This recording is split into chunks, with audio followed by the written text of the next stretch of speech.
Ngayon sa Di Ko Alam. Dito po ang ating kapatid na si Irene Manakbo at si Pena. Kapatid lang pala kami.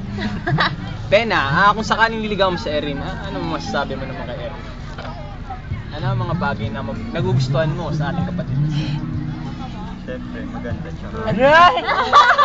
Kapatid na Irene, ano nakita mo naman kay Pena kung sakaling ligawan ka niya? Ano yung mga katangian na pwede mong sabihin para sagutin siya? Wala, mabait. Mabait siya.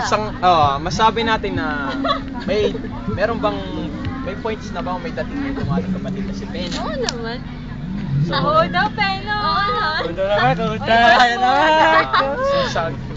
Masabi natin na kayo na nga.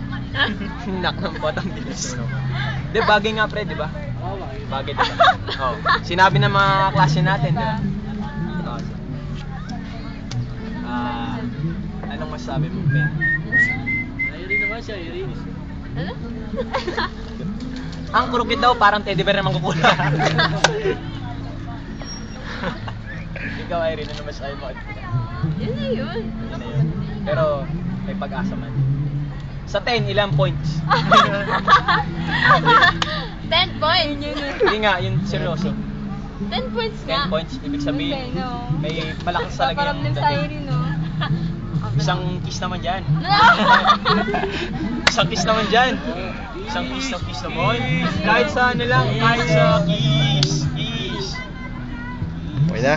Kiss. Ako may tugtog.